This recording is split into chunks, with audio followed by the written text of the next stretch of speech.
प्यारे बच्चों, मैं सुनील संस्कृत टीचिंग चैनल पर आपका फिर से स्वागत करता हूं। आज हम 10वीं कक्षा की संस्कृत की पाठ्य पुस्तक सेमुषी भाग 2 में संकलित पाठ सूचि पर्यावरणम का अध्ययन करेंगे। सबसे पहले मैं आपको बता दूं सेमुषी शब्द का क्या अर्थ है। सेमुषी शब्द का अर्थ है बुद्धि या समझ। इसके बाद सूचि पर्यावरणम शब्द का अर्थ हम जान लेते हैं। सूचि का अर्थ है शुद्ध, पर्यावरणम का अर्थ है पर्यावरण। इसका अर्थ है शुद्ध पर्यावरण। अब हम इस पाठ के संक्षिप्त सार को जान लेते हैं। प्यारे बच्चों, इस पाठ के कवि हैं प्रोफेसर हरिदत्त शर्मा। प्रोफेसर हरिदत्त शर्मा द्वारा लिखित ग्रंथ लसन लतिका में से यह पाठ लिया गया है। इस पाठ में कवि ने महानगरों में प्रतिदिन बढ़ रहे प्रदूषण पर चिंता व्यक्त की है। कवि कहता है कि प्रदूषण की वृद्धि का मूल कारण मशीनीकरण है। कारखाने, कार, मोटरसाइकिल आदि यातायात के साधनों से प्रदूषण बढ़ रहा है। लोह चक्र मनुष्य के तन और मन दोनों का शोषण करने वाला है। इसलिए कवि महानगरीय जीवन से दूर झरने, वृक्ष समूह, लता कुंज और पक्षियों से गुंजित वन प्रदेशों की ओर चलने की इच्छा व्यक्त करता है। अब हम सूचि पर्यावरणम पाठ के पहले पद्यांश का हिंदी शब्दार्थ करते हैं। देखिए, लिखा हुआ है, दुर्वहमत्र जीवितम जातम प्रकृतिरेव शरणम सूचि पर्यावरणम महानगर मध्ये चलदनिशम कालाय स चक्रम मनः शोषयत तनुः पेशयद भ्रमति सदा वक्रम दूरदान्तैर्दशनैरमुना स्यान्नैव जनग्रसनम सूचि पर्यावरणम। सबसे पहले बच्चों इसका प्रसंग जान लेते हैं। प्रस्तुत पद्यांश हमारी संस्कृत की पाठ्य पुस्तक सेमुषी भाग 2 में संकलित पाठ सूचि पर्यावरणम में से लिया गया है। यह पाठ प्रोफेसर हरिदत्त शर्मा द्वारा लिखित ग्रंथ लसन लतिका में से लिया गया है। यहाँ कवि ने महानगरों में फैले हुए प्रदूषण पर चर्चा व्यक्त की है। तो अब हम इसका हिंदी शब्दार्थ करते हैं। देखिए, दुर्वहम अत्र, दुर्वहम का मैं हलंत जमा अत्र, जीवितम जातम। तो प्यारे बच्चों, दुर्वहम का अर्थ है कठिन, अत्र यहाँ महानगरों में, जीवितम जीवन जीना, जातम हो गया है। तो इसका अर्थ देखिए, यहाँ महानगरों में जीवन जीना कठिन हो गया है। प्रकृतिरेव शरणम, प्रकृतिरेव प्रकृति ही विसर्ग आ जाएंगे, जमा एव, एव का अर्थ है ही, प्रकृति ही शरणम शरण है। अब तो प्रकृति ही शरण है। सूचि पर्यावरणम, शुद्ध पर्यावरण ही एकमात्र शरण है। महानगर मध्य, इसका अर्थ बच्चों महानगरों में, चलत जमा अनिशम, चलत का तय हलंत जमा अनिशम, चलत का अर्थ है चलता हुआ, अनिशम दिन रात, कालाय स चक्रम, इसका अर्थ है लोहे का चक्र। महानगरों में दिन रात चलता हुआ लोहे का चक्र, मनः शोषयत, मन है मन को, शोषयत सुखाते हुए, तनुः पेशयद, तनु का अर्थ शरीर, शरीर को, पेशयद पीसते हुए, भ्रमति सदा वक्रम, सदा हमेशा, वक्रम टेढ़ी गति से, भ्रमति घूम रहा है। दूरदान्तैर्दशनैरमुना, इसका संधि छेद करो बच्चों। दूरदान्तै विसर्ग जमा दशनई विसर्ग जमा अमुना, अमुना का अर्थ है इसके, दूरदान्तैर्दशनई कठोर दांतों से, स्यान्नैव जनग्रसनम, जनग्रसनम मानव जीवन, मानव का ग्रसन, मानव जीवन की समाप्ति, स्यात हो जाए, न का अर्थ नहीं, एव का अर्थ ही, स्यात का तय हलंत जमा न जमा एव, समाप्त ही न हो जाए। इसके कठोर दांतों से कहीं मानव जीवन ही समाप्त न हो जाए। सूचि पर्यावरणम, अब तो शुद्ध पर्यावरण ही एकमात्र शरण है। अब इसका पूरा अर्थ जान लेते हैं। यहाँ महानगरों में जीवन जीना कठिन हो गया है। अब तो प्रकृति ही एकमात्र शरण है। शुद्ध पर्यावरण ही एकमात्र शरण है। महानगरों में चलता हुआ दिन रात लोहे का चक्र मन को सुखाते हुए, शरीर को पीसते हुए सदा टेढ़ी गति से घूम रहा है। इसके कठोर दांतों से कहीं मानव जीवन का ग्रसन न हो जाए, अर्थात मानव जीवन ही समाप्त न हो जाए। शुचि पर्यावरणम, अब तो शुद्ध पर्यावरण ही एकमात्र शरण है। इसमें लिखा हुआ है कज्जल मलिनम धूमम मुंचति सत शक्तियानम वाष्पयानमाला संधावती वितरन्ति ध्वानम यानानाम पंक्तयो हयनन्ताः कठिनम संसरणम शुचि पर्यावरणम। इसका प्रसंग पहले वाला रहेगा जैसे हमने पहले पद्यांश में पढ़ा है। अब इसका हिंदी सरलार्थ कर लेते हैं। कज्जल मलिनम, कज्जल का अर्थ है काजल जैसा, मलिनम मैला, धूमम धुआं, मुंचती छोड़ रहे हैं, सत शक्तियानम, सत सैकड़ों, शक्तियानम मोटर गाड़ियाँ, सैकड़ों मोटर गाड़ियाँ काजल के जैसा काला या मैला धुआं छोड़े रहे हैं। वाष्पयान माला, वाष्पयान माला का अर्थ है रेलगाड़ियाँ, संधावती दौड़ रही हैं, वितरन्ति विस्तार करते हुए, फैलाते हुए, ध्वानम ध्वनि को, यानानाम गाड़ियों की, पंक्तियों पंक्तियाँ, हयनंता ही जमा अनंता, ही को छोटी ई की मात्रा जमा अनंता, अनंता का अर्थ है अनेक, असंख्य, ही का अर्थ क्योंकि, कठिनम कठिन, संसरणम चलना फिरना। तो इसका अर्थ यहाँ से लगेगा बच्चों, यानानाम पंक्तियों हयनंता, अनंता असंख्य यानानाम गाड़ियों की पंक्तियाँ, वाष्पयान माला और रेलगाड़ियाँ, संधावती दौड़ रही हैं, वितरन्ति ध्वानम ध्वनि प्रदूषण को फैलाते हुए, असंख्य गाड़ियों की पंक्तियाँ और रेलगाड़ियाँ ध्वनि प्रदूषण फैलाते हुए दौड़ रही हैं। कठिनम संसरणम, संसरणम चलना फिरना, अब तो चलना फिरना भी कठिन हो गया है। शुचि पर्यावरणम, शुद्ध पर्यावरण ही एकमात्र शरण है। अब इसका पूरा सार कर लेते हैं हिंदी सरलार्थ। सैकड़ों मोटर गाड़ियाँ काजल के समान मैला धुआं छोड़ रही हैं, असंख्य गाड़ियों की पंक्तियाँ और रेलगाड़ी दौड़ते हुए ध्वनि प्रदूषण फैला रही हैं। कठिनम संसरणम, अब तो चलना फिरना भी कठिन हो गया है। अब इस दूसरे पद्यांश के सरलार्थ के बाद हम 3 नंबर का पद्यांश पढ़ते हैं और इसका सरलार्थ करते हैं।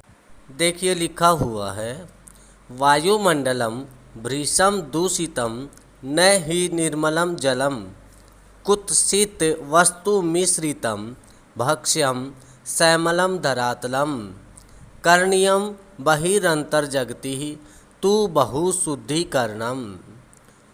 शुरू से देखिए, वायुमंडलम भृशम दूषितम, भृशम का अर्थ है अत्यधिक, दूषितम का अर्थ है दूषित हो गया है। वायुमंडलम, वायुमंडल, वायुमंडल अत्यधिक दूषित हो गया है। न ही निर्मलम जलम, निर्मलम स्वच्छ, जलम जल, न नहीं है, स्वच्छ जल भी नहीं है। कुत्सित वस्तु मिश्रितम, कुत्सित का अर्थ है बुरी वस्तुओं का, मिश्रितम मिश्रण हो गया है। भक्ष्यम खाने योग्य पदार्थों में बुरी वस्तुओं का मिश्रण हो गया है, मिलावट हो गई है। श्यामलम धरातलम धरती भी मल से युक्त हो गई है, अर्थात धरती भी गंदगी से युक्त हो गई है। करणीयम बहिरंतर जगति तु बहुशुद्धिकरणम, करणीयम करना चाहिए। बहि के बाद विसर्ग जमा अंतः फिर विसर्ग जमा जगति संसार में, बहि बाहर से, अंतः अंदर से, बहु अनेक प्रकार से, शुद्धिकरणम शुद्ध करना चाहिए। इस संसार में बाहर और अंदर प्रत्येक स्थान पर शुद्धिकरण होना चाहिए। शुचि पर्यावरणम, शुद्ध पर्यावरण ही एकमात्र शरण है। अब पूरा अर्थ जान लेते हैं। वायुमंडल अत्यधिक दूषित हो गया है, स्वच्छ जल भी नहीं है, खाने योग्य पदार्थों में बुरी वस्तुओं की मिलावट हो गई है, धरती भी गंदगी से युक्त हो गई है।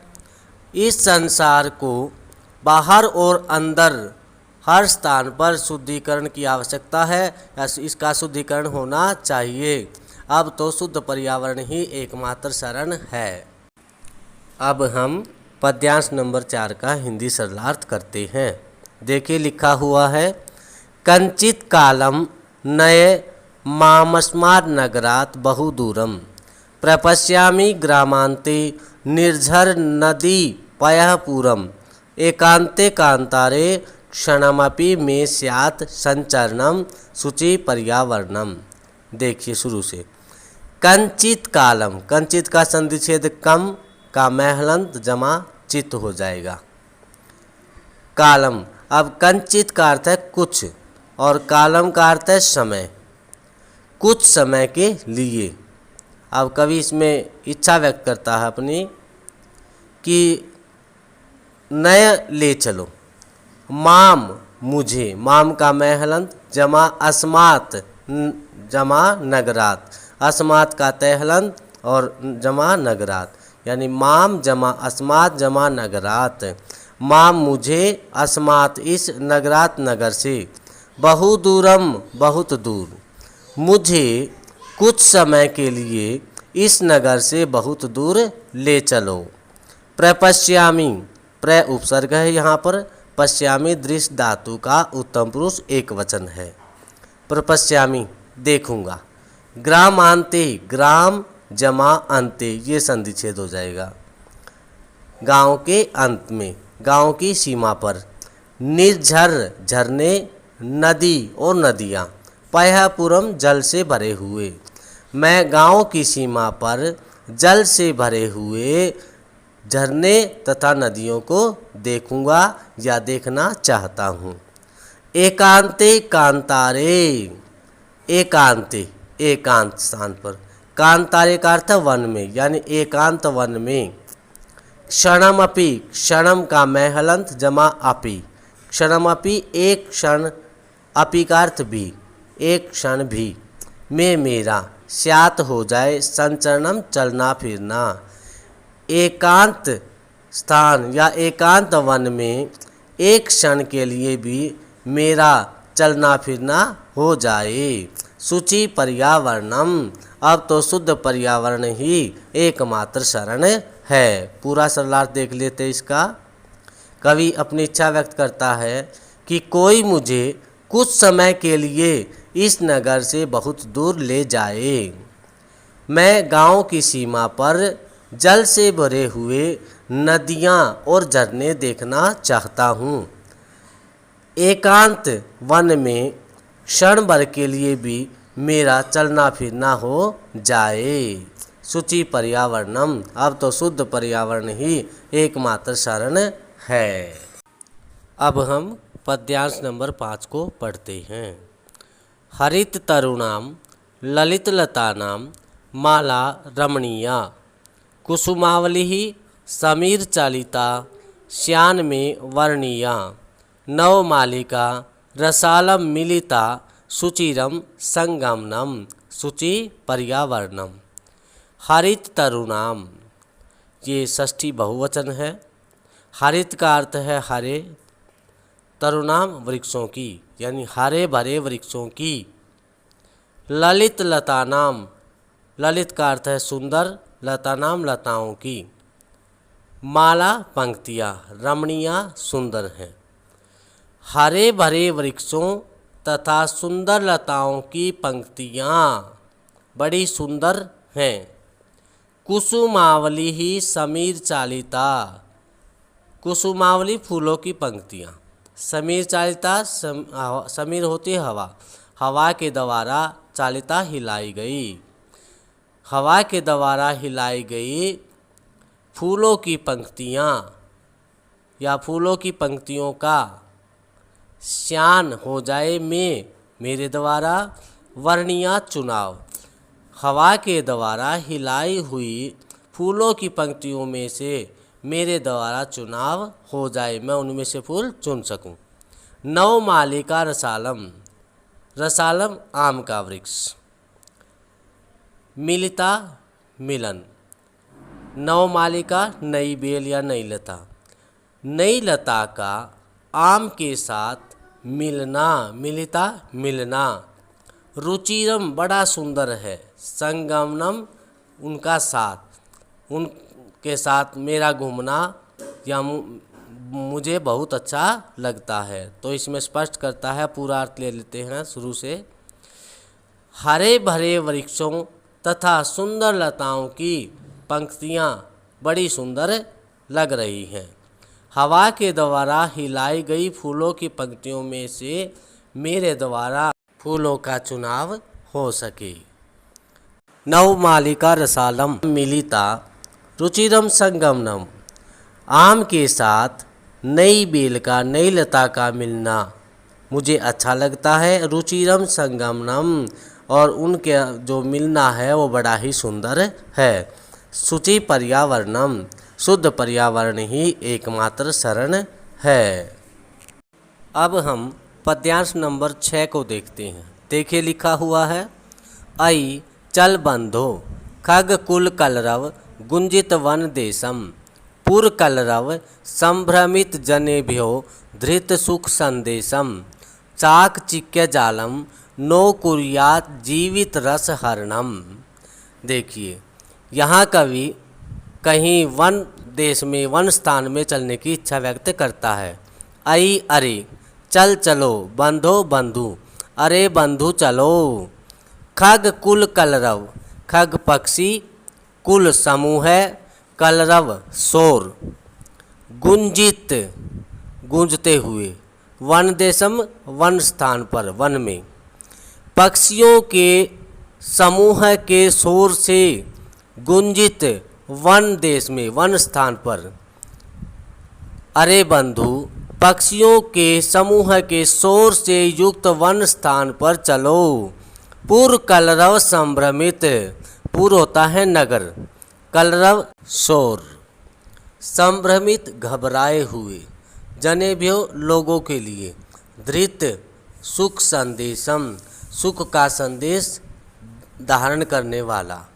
अब देखिए, नगरों के शोर से घबराए हुए लोगों के लिए जो सुख का संदेश धारण करवाता हो या सुख का संदेश देता हो, ऐसे वन स्थान पर चलो या वन में चलो। चाक चिक्य जालम, इसका अर्थ है नगरों की चकाचौंध। नो, ये नह शब्द का नो बनाया है जिसका अर्थ है हमारा या हमारे। कुर्यात जीवित रस हरणम, कुर्यात का तहलंत जमा जीवित रस हरणम। कुर्यात कर दे जीवित रस, जीवन के रस का, हरणम हरण या जीवन के रस को समाप्त। तो इसका पूरा अर्थ देखिए, नगरों की चकाचौंध कहीं हमारे जीवन के रस को समाप्त न कर दे, हमारे जीवन के आनंद को ही समाप्त न कर दे। शुचि पर्यावरणम, अब तो शुद्ध पर्यावरण ही एकमात्र शरण है। अब हम इसका पूरा अर्थ देख लेते हैं। कवि कहता है, हे बंधु, नगरों के शोर से घबराए हुए लोगों के लिए जो सुख का संदेश देता हो। ऐसे पक्षियों के समूह के शोर से गुंजित वन स्थान पर मुझे ले चलो। नगरों की चकाचौंध कहीं हमारे इस जीवन की रस को या जीवन के आनंद को ही समाप्त न कर दे। अब तो शुद्ध पर्यावरण ही एकमात्र शरण है। अब हम पद्यांश नंबर 7 का अध्ययन करते हैं, पढ़ते हैं। देखिए लिखा हुआ है, प्रस्तर तले लता तरु गुल्माहा नो भवन्तु पिष्टाः पाषाणी सभ्यता निसर्गे स्यान्न समाविष्टा मानवाय जीवनम कामये नो जीवन मरणम। देखिए प्रस्तर तले, तले नीचे, प्रस्तर पत्र, पत्थरों के नीचे, लता बेल, तरु वृक्ष, गुलमहा झाड़ियाँ, नो का अर्थ न नहीं, भवन्तु हो पिष्टाः पिस जाना। तो देखिए कवि कहता कहीं पत्थरों के नीचे लता वृक्ष और झाड़ियाँ पिस न जाएं, नीचे न दब जाएं। पाषाणी सभ्यता, पाषाणी सभ्यता बच्चों कहते हैं पत्थरों से युक्त, पथरीली सभ्यता। पाषाणी सभ्यता निसर्गे, निसर्गे का अर्थ सृष्टि में, स्यात हो जाए न नहीं, समाविष्टा समावेश, कहीं पाषाणी सभ्यता की सृष्टि का समावेश न हो जाए, अर्थात पथरीली सभ्यता न आ जाए।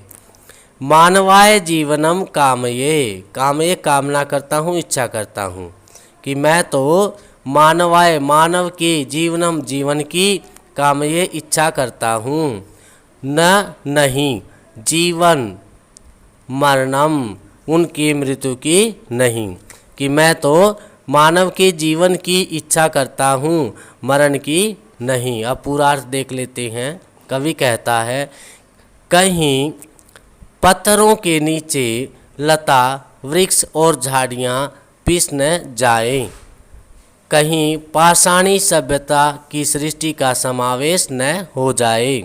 मैं तो मानव जीवन की कल्पना करता हूँ, मानव जीवन की इच्छा करता हूँ, मरण की नहीं, अर्थात मृत्यु की नहीं। प्यारे बच्चों, जैसा मैंने पद्यांश के शुरू में आपको प्रसंग पढ़ाया था, सभी पद्यांशों में वही प्रसंग रहेगा।